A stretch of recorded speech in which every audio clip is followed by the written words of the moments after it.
Assalamualaikum warahmatullahi wabarakatuh. Halo, nama saya Amira Hairin Azalea, kelas 1 dari SMP Darussalam. Teman-teman, tahukah kamu tanggal 17 Agustus 2021 kita akan merayakan hari ulang tahun kemerdekaan Republik Indonesia yang ke-76. Tapi sayangnya di tahun ini kita tidak bisa merayakan seperti tahun-tahun sebelumnya dikarenakan adanya pandemi COVID-19. Tapi semangat kemerdekaan tidak boleh hilang, selalu semangat ya.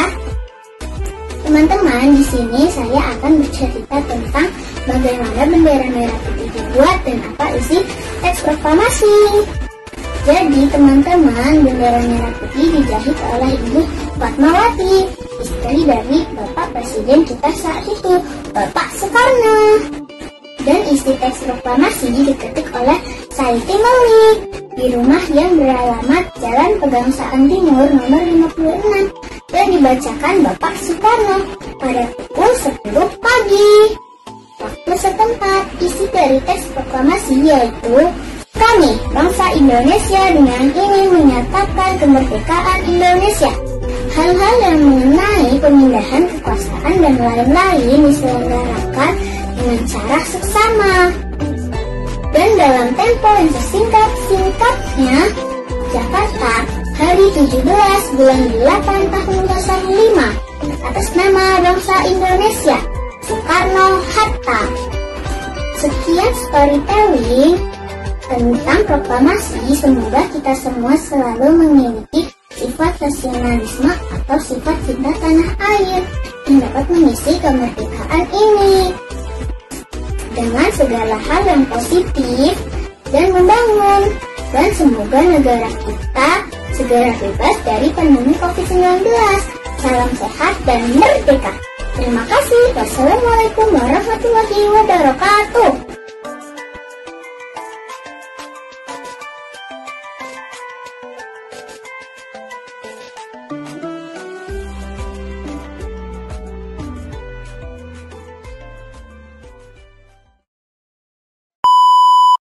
Assalamualaikum Miss. Hai teman-teman, saya Nazwa Mesya dari kelas 2. Nazwa akan menceritakan pada zaman Nabi Muhammad ada beberapa tokoh wanita, di antaranya Khadijah binti Khalid, Aisyah binti Abu Bakar, Fatimah Az-Zahra, Zainab binti Jahsy, Hafsah binti Umar, Ummu Kulsum binti Uqbah. Mereka adalah wanita-wanita hebat pada zaman Nabi Muhammad. Terima kasih. Wassalamualaikum warahmatullahi wabarakatuh. Assalamualaikum warahmatullahi wabarakatuh. Halo semuanya, saya Putri Kanza Uzora dari kelas 5 SD ITB Darussalam. Pada kesempatan kali ini, saya ingin menceritakan tentang Tahun Baru Islam 1443 Hijriah. Tahun Baru Hijriah atau Tahun Baru Islam adalah yang penting bagi umat Islam karena menandai peristiwa penting yang terjadi dalam sejarah Islam. Untuk pergantian Tahun Baru Islam 1443 Hijriah jatuh pada Selasa 10 Agustus 2021. Akan tetapi pemerintah mengubah libur Tahun Baru Islam jadi Rabu 11 Agustus 2021. Penanggalan Hijriah merujuk pada peristiwa migrasi atau hijrah yang dilakukan Rasulullah SAW dari Mekah menuju Madinah pada 622 Masehi. Hijrah merupakan peristiwa penting dalam perkembangan Islam karena dan kepindahan inilah Rasulullah SAW bisa membentuk masyarakat Muslim. Sebelum menggunakan kalender Hijriah, Muslim merujuk pada peristiwa penting untuk menandai momen bersejarah. Contoh Am Al-Fil, yaitu tahun saat Nabi Muhammad SAW lahir. Sekitar 3-4 tahun setelah kepemimpinan Khalifah Umar bin Khattab, Abu Musa al-Asy'ari meminta Khalifah Umar membantu sistem untuk menyelesaikan masa penanggalan. Setelah berdiskusi, beberapa anggota menyarankan kelahiran Rasulullah SAW untuk menandai al-kalender. Sebagian wafatnya Nabi Muhammad, namun kebanyakan memberi saran saat terjadi hijrah. Khalifah Umar kemudian bertanya pada Utsman bin Affan dan Ali bin Abi Thalib yang setuju menggunakan hijrah sebagai momen awal kalender Islam. Dengan penetapan tersebut, maka 622 Masehi menjadi tahun pertama pada kalender Hijriah. Ngomong-ngomong soal hijrah, Kenapa ya Nabi Muhammad SAW bisa hijrah ke Madinah?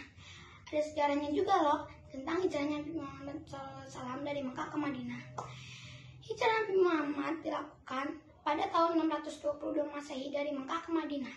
Hijrah itu terjadi karena penindasan orang-orang musyrik Quraisy yang luar biasa terhadap para nabi dan para sahabatnya. Nabi Muhammad SAW adalah seorang nabi dan rasul utusan Allah Subhanahu wa taala yang ditugaskan membimbing manusia untuk memeluk agama Allah Subhanahu wa taala, yaitu agama Islam, agar hidupnya selamat dunia dan akhirat.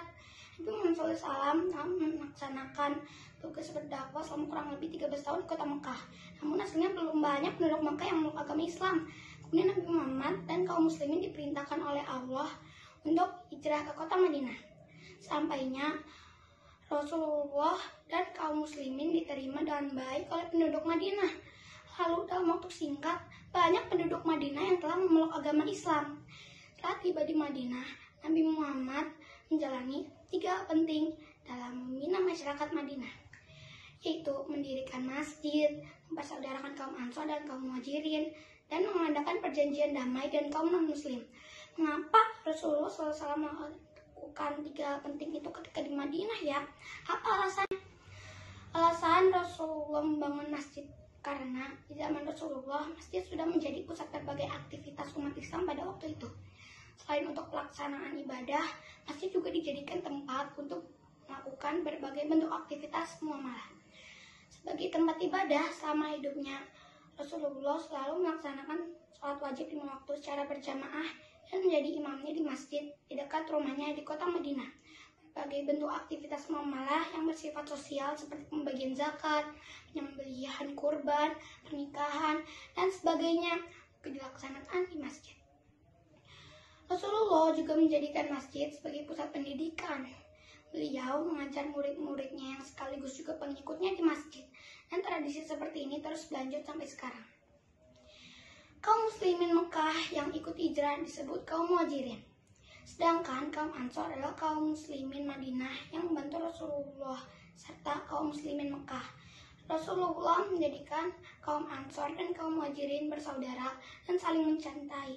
Karena dengan cara ini terciptalah masyarakat yang kokoh karena mereka hidup rukun, damai, berdampingan satu sama lainnya. Lalu, apa alasan Rasulullah membuat perjanjian damai dengan kaum non-muslim? Rasul membuat perjanjian tersebut agar Madinah menjadi kota yang kuat dan damai. Demikian bercerita hari ini dari saya. Maaf jika ada salah-salah kata maupun perbuatan. Tetap semangat dan tetap sholat 5 waktu ya. Dan tetap bersyukur juga tetap ingat Allah Subhanahu wa taala. Saya izin pamit dulu. Wassalamualaikum warahmatullahi wabarakatuh.